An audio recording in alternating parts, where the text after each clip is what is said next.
নমস্কার, আমি অরবিন্দ। আমরা প্রায়ই টিভিতে একটি কথা শুনি যে জিডিপি বেড়েছে বা জিডিপি কমেছে।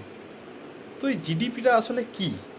এটা কি সরকারের টাকা নাকি দেশের ব্যাংকের ব্যালেন্স? তো জিডিপির যে পুরো কথা সেটা হচ্ছে যে গ্রস ডোমেস্টিক প্রোডাক্ট। সহজ ভাষায় বলতে গেলে এক বছরে দেশের ভিতর যত রকমের জিনিস আছে এবং যত রকমের পরিষেবা আছে, যেমন পরিষেবা বলতে কি কি বুঝি, যেমন হচ্ছে স্বাস্থ্য পরিষেবা, শিক্ষা পরিষেবা, এই ব্যাংকিং পরিষেবা, এগুলো হচ্ছে পরিষেবা। এই যে পরিষেবা আছে তার মোট বাজার মূল্যই হচ্ছে সেই দেশের কিন্তু জিডিপি। চলুন একটি সহজ উদাহরণ দিয়ে এই বিষয়টাকে আমরা বোঝার চেষ্টা করি। ধরুন একটি গ্রাম, সেই গ্রামে 5 জন মানুষ আছে। তাহলে এই গ্রামটা আমরা দেশের সঙ্গে তুলনা করে নিই যে একটি দেশ, সেই দেশে কিন্তু 5 জন মানুষ আছে। সেখানে একজন কৃষক আছেন। একজন কৃষক তিনি বছরে 2 লক্ষ টাকার ধান উৎপাদন করলেন, এবং একজন দুধ বিক্রেতা তিনি বছরে 1 লক্ষ টাকা আয় করলেন কি করে? দুধ বিক্রি করে। এবং একজন টেলার তিনি 50,000 টাকার কাপড় সেলাই করলেন এবং সেখান থেকে তিনি লাভ করলেন।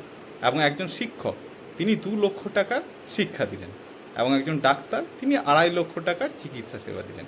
তাহলে এই যে 5 জনের যে অবদান, সব মিলিয়ে দেখা গেল যে 8 লক্ষ টাকা হলো সেই দেশের।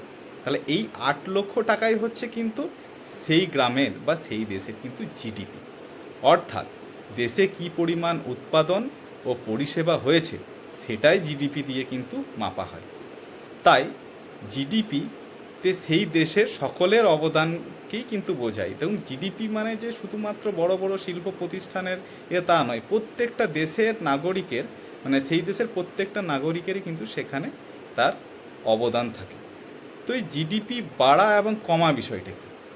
এই যে বললাম যে এই গ্রামে 5 জন যে থাকেন তারা মিলে কিন্তু 8 লক্ষ টাকা উৎপাদন করেছেন। তাহলে এই 8 লক্ষ টাকাটা সেই বছরের জিডিপি। তাহলে পরের বছর সেই 8 লক্ষ টাকা যদি বেড়ে 10 লক্ষ হয়, তাহলে সেক্ষেত্রে আমরা কি বুঝবো? যে জিডিপি বেড়েছে। তার কারণ কি? তার কারণ হচ্ছে উৎপাদন বেড়েছে, সেই গ্রামের ব্যবসা বেড়েছে, অর্থনীতি তাহলে বেড়েছে, তাহলে জিডিপি বেড়েছে।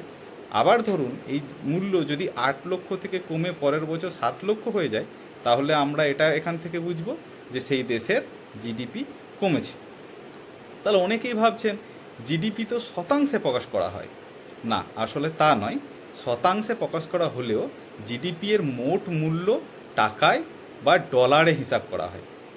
এবার এই শতাংশ বোঝানোর জন্যেই কি করা হয় যে আগের বছরের তুলনায় কতটা এই বছর জিডিপি বেড়েছে বা কমেছে সেটা বোঝানোর জন্যেই কিন্তু শতাংশে বোঝানো হয়।